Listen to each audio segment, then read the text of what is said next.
Bien, ¿vos? Bueno, mientras entrabas te presentábamos, comentábamos que vos sos un gran amigo de hace algunas décadas ya, unas cuantas décadas, no quiero pensar en la edad que tenemos, abogado, investigador de la Fundación Atlas y que haces excelentes análisis de economía y derecho, law and economics, de derecho, economía aplicada al derecho y en el caso de la ley de alquileres has escrito un artículo súper interesante, muy claro y decís lo que muchas veces no vemos que ni se habla en los medios, ¿no? Y nos parece tan evidente desde el punto de vista de los efectos económicos de las normas, de las regulaciones, y bueno, y la ley de alquileres actual ha solucionado los problemas de los inquilinos.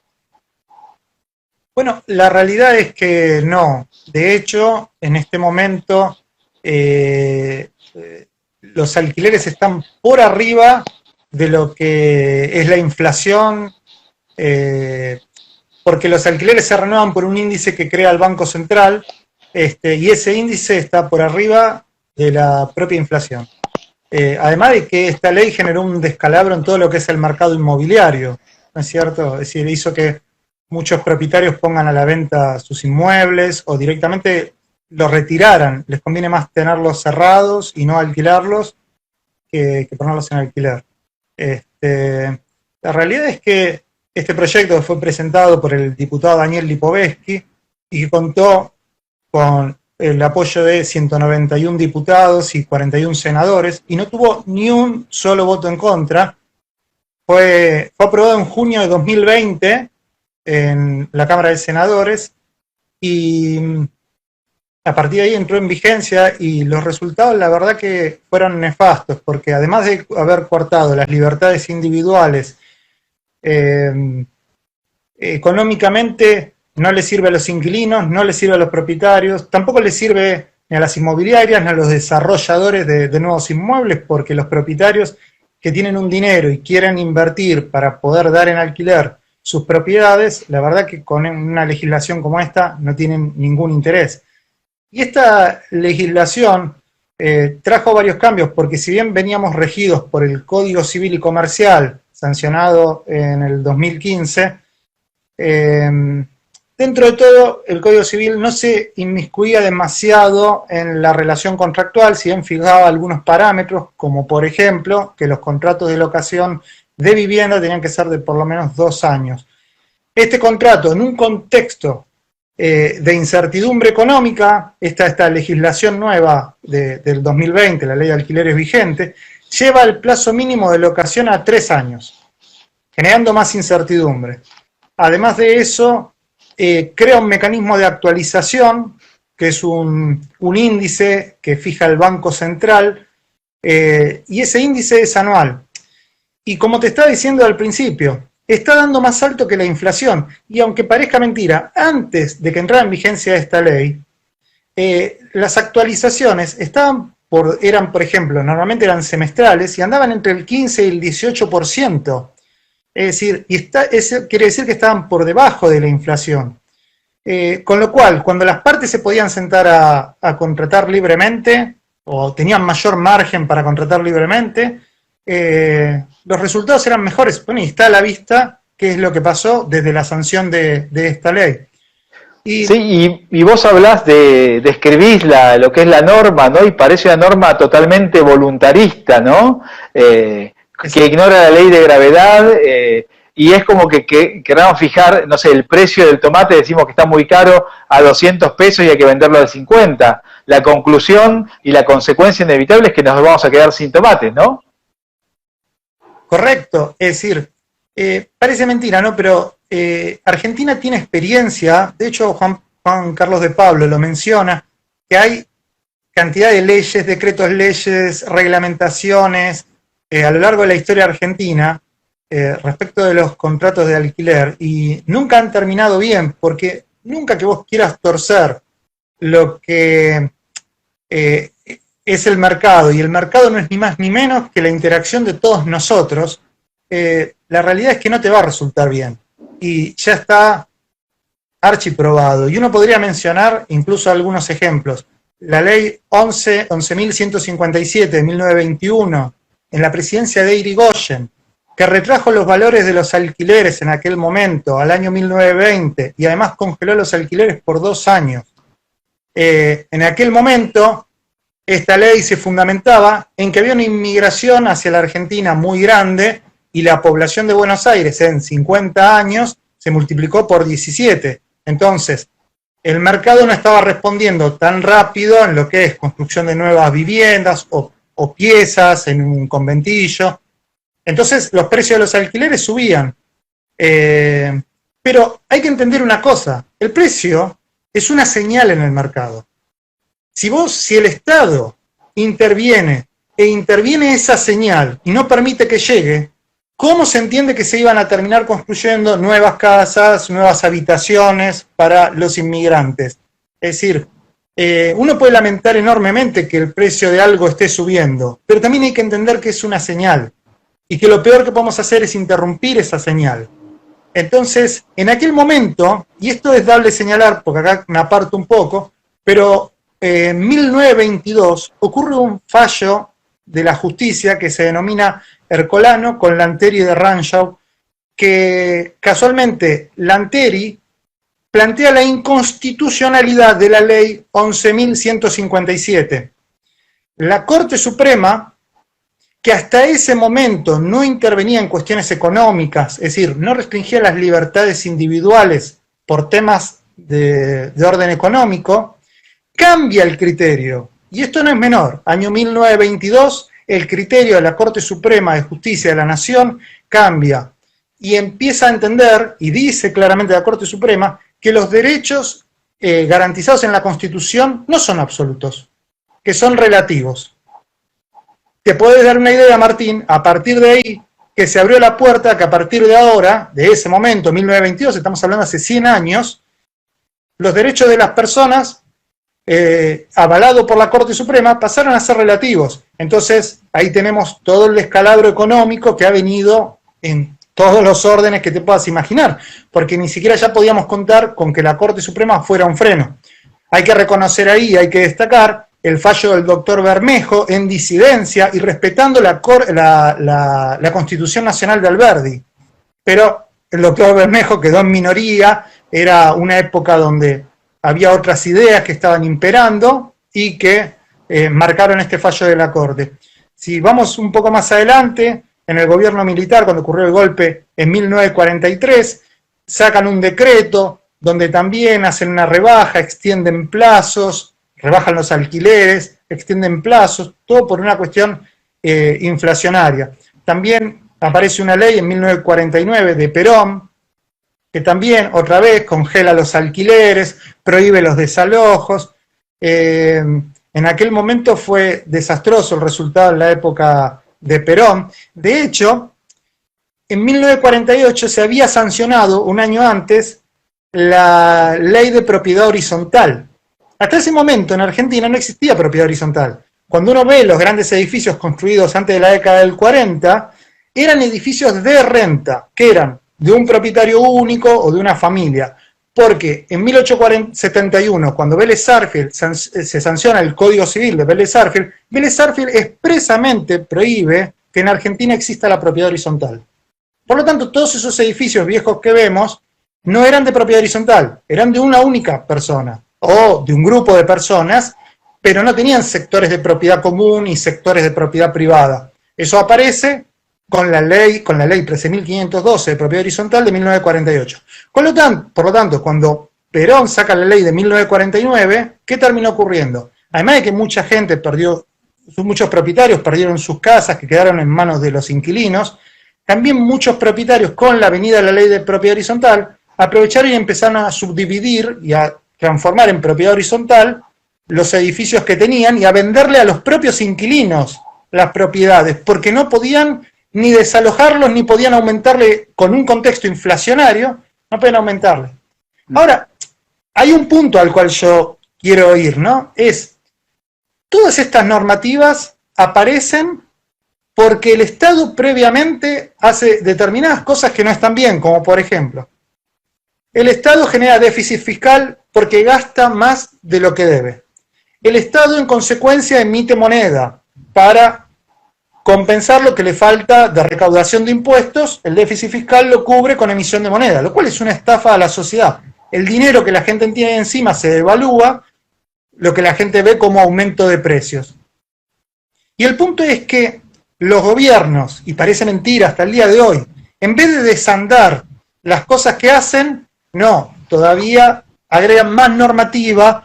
A ver, la ley de Lipovetsky, de Daniel Lipovetsky, de junio de 2020, tiene origen en la inflación. Si en el contexto, si en la Argentina no hubiera habido inflación, no se hubiera sancionado esa ley. Pero entonces, en vez de desandar el problema de la inflación, crean más leyes. ¿Y qué ocurre? En un contexto, y quiero explicar un poco en qué contexto fue sancionada la ley de la 27.551 de Daniel Lipovetsky, que uno le dice Lipovetsky porque la presentó él, pero hay que reconocer que todo el Congreso la votó y que el Poder Ejecutivo tampoco la vetó, con lo cual todo de alguna manera, toda la dirigencia política la avaló. Tengo acá un gráfico de reporte inmobiliario sobre la rentabilidad en función del valor de las propiedades. El gráfico arranca en 1980, de este lado, 1980, y termina en 2021. Si vemos esta primera caída, es la hiperinflación de la época de Alfonsín y principios de Menem. Si vemos acá, esta segunda caída importante es el año 2001, la crisis del 2001. Pero vemos que la tendencia de la rentabilidad de las propiedades siempre es a la baja. Acá abajo, cuando baja del todo, ¿qué año es este pico que baja? 2020. ¿Se entiende? Sancionan esta ley cuando la rentabilidad que tienen los propietarios era la menor rentabilidad histórica. Pero todo esto no les importó. No les importa solucionar el problema de la inflación, que les interesa generar normativa. Y cuando toda esta normativa no funciona, aparece gente que dice, bueno, pero en realidad no funciona porque tendríamos que sacar un impuesto a la vivienda ociosa. Es decir, todavía quieren restringir más las libertades individuales y seguir echando más leña al fuego. Sí, o como acaba de ocurrir hace apenas 48 horas, Gisela Marciota, del partido oficialista, presenta un proyecto de ley queriendo crear una cámara de alquileres para fijar precios máximos y que además de que se tenga que registrar en la AFIP los contratos, como también está en el proyecto de Lipovetsky, también hay que registrarlo frente a esa cámara. Y propone toda una serie de cosas que son todavía más intervencionistas que esta ley. Es decir, yo no entiendo cómo es posible que en vez de desandar el camino, todavía encima proponen cosas que todavía es peor. Por suerte hay un proyecto como el de Martín Tetaz que propone mejorar un poco la situación. No deroga la ley de Lipovetsky, pero lo que plantea es que los plazos se puedan fijar más libremente y los aumentos también. Veamos, en lo personal considero que deberían derogar la ley, que deberían derogar los artículos que tenía el Código Civil y Comercial, dar total libertad a las personas para contratar, y que deberían, y una de las cuestiones, tenemos desde la época de la convertibilidad, 1991, la gente cree que la ley de convertibilidad se derogó la paridad de $1, 10.000 australes, que después serían $1, pero la prohibición de indexación de los contratos privados sigue vigente de esa época. Ningún gobierno, ni kirchnerista, ni Macri, ni el actual, nadie volvió a permitir que se vuelva a indexar. Y esto también es un problema, porque entonces en los contratos de alquiler lo que dejaban era que lo determinen las partes. Pero de alguna manera, como dije antes, no fue tanto problema, porque cuando las partes fijaban un escalón, por ejemplo, semestral en los contratos, lo terminaban fijando en valores que en definitiva estaban por debajo de la inflación. Y te pregunto en este marco, vos lo mencionaste, ¿no? Pero quiero hacer un poco de énfasis al respecto. Se escucha cada vez con más fuerza por distintos ámbitos establecer el impuesto a la vivienda vacía, como si esto fuera una solución. ¿Esto tendría algún tipo de asidero, de sustento, ir por ese camino? No, la verdad que no, empeoraría todavía más la situación. No solamente el Estado avanzaría más en las libertades individuales y en el ejercicio de los derechos de propiedad, sino que además, la verdad que empeoraría todavía, es echar leña al fuego, es peor todavía. La verdad que, de hecho, hoy por hoy, se están haciendo muchos contratos en negro. Como siempre, cuando un mercado se regula, aparece el mercado negro. Bueno, hoy tenemos mercado negro. Si hubiera Por suerte. Sí, por suerte, porque de alguna manera es como el escape, la válvula de escape que tienen los individuos para que la cosa medianamente funcione. Si no, por ejemplo, revisemos la historia argentina o preguntémosle a los venezolanos, que gracias al mercado negro, a esa válvula de escape, de alguna manera la vida pudo continuar. Porque si yo estoy en Venezuela y los alimentos siempre los tenía que comprar en el mercado formal, la verdad que creo que me moría de hambre. Es decir, cualquier venezolano se hubiera muerto de hambre. Gracias a esa válvula de escape, que después muchas veces los gobiernos terminan reconociendo que los mercados negros son una válvula de escape y no los terminan persiguiendo del todo porque se dan cuenta que si no, directamente, por ejemplo, en lo que tiene que ver con alimentos, la gente se terminaría muriendo de hambre. Con lo cual, aparte nunca el combate a los mercados negros ha funcionado. Claro. Podemos remontar a la ley seca en Estados Unidos y todo, y los organismos de control se terminan corrompiendo. Es decir, porque al final termina siendo tanto negocio ir por fuera de la ley que hasta obtenés una rentabilidad que te permite corromper a los funcionarios públicos. Pero yo quería remarcar una cosa que yo cuando escribí este artículo para Atlas puse, que era que ya en la génesis de esta ley, el señor Daniel Lipovetsky marca con sus palabras, pero marca una desigualdad entre el inquilino y el propietario.